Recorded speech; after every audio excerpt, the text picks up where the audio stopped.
You guys remember that Saw review I did a while back? And I focused on the writer Leigh Whannell? Well, he's back, and this time he's a director. Though Invisible Man is not his first directing effort, he has grown into a strong horror enthusiast. I can imagine he picked up some tips from his buddy, James Wan, on how to make good horror films. Back in early 2019, Universal became mad jelly when they saw how successful the MCU was. The best part, Universal had a cinematic universe back in the golden age of Hollywood. So Universal decided to reboot their monsterverse, starting with the mega flop, The Mummy, with Tom Cruise. We aren't talking about this film, I'm saving it for later. Because of the flop, The Mummy, they canned a lot of plans they had laid out for this new multiverse, and decided to focus on making these films as standalones. That's when Leigh Whannell stepped in to help.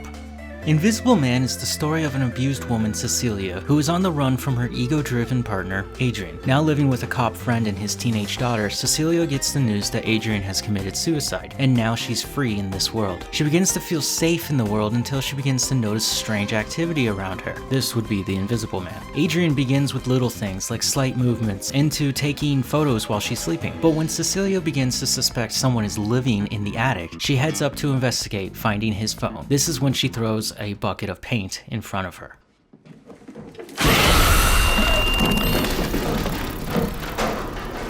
To explain the invisible aspect, the filmmakers took the liberty of making a camouflage suit that uses sensors to adapt to his environment, making him nearly unseen to the naked eye. Actually, the details of his suit and seeing all the camera eyes is a nice touch. The Invisible Man is actually a reboot of the 1930s classic, which was inspired by H.G. Wells' late 1800s novel of the same name, where the main character seeks to turn himself invisible through scientific experiments that are irreversible. Making it a suit brings realism and frightening thoughts to the viewer, knowing that he's just a psychotic man who can't get over a woman. I know I didn't treat you the way you should have been treated when we were together.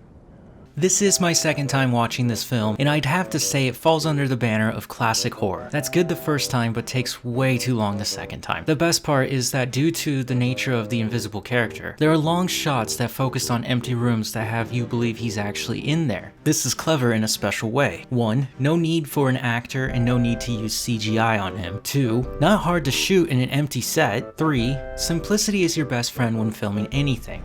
This all helps these sequences become increasingly scary. When Cecilia has to interact with the Invisible Man, it begins slowly because it's a burning escalation film, that when you get to the climax, it's just nasty and violent. We learn that Adrian has no limit to how far he'll go to get her back. His whole intention is to make her miserable and kill those around her, to frame her as a weak, mentally ill person who needs someone to lean on, and that would be Adrian himself.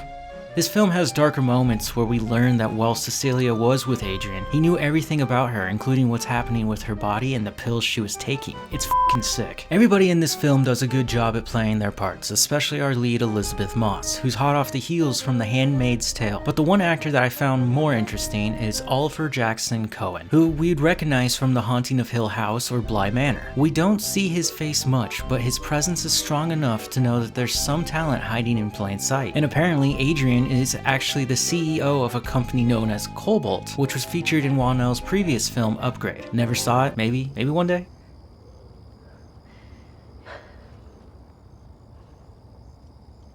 All in all, Invisible Man is a good horror film and does help bring this classic tale to modern standards. But it's just a slow-burning thriller that ends up in a murder spree like many other overly produced films from Blumhouse. I give this a 3 out of 5 stars. Yes, I hate the fact that this is a Blumhouse film because I've got a weird history with their work on this channel and in life. Whenever I see their very eye-catching production slate, I have a preconceived notion that this film will take me from A, an intro, to B, there's a problem, to C, main character's empowerment, into D, final fight where the bad guy dies, E, our hero wins and everybody's safe and sound. Whannell and his team do a good job at shaking some things up with this formula, but at the end, it's all the same. As for the future of Universal's monster mashup, Whannell has directed another one called Wolfman based on the classic film of the same name, and his buddy James Wan is supposed to be directing a remake of The Creature from the Black Lagoon. And there are plans to remake The Mummy for a 4th time, so maybe they'll all come together and do some Avengers stuff.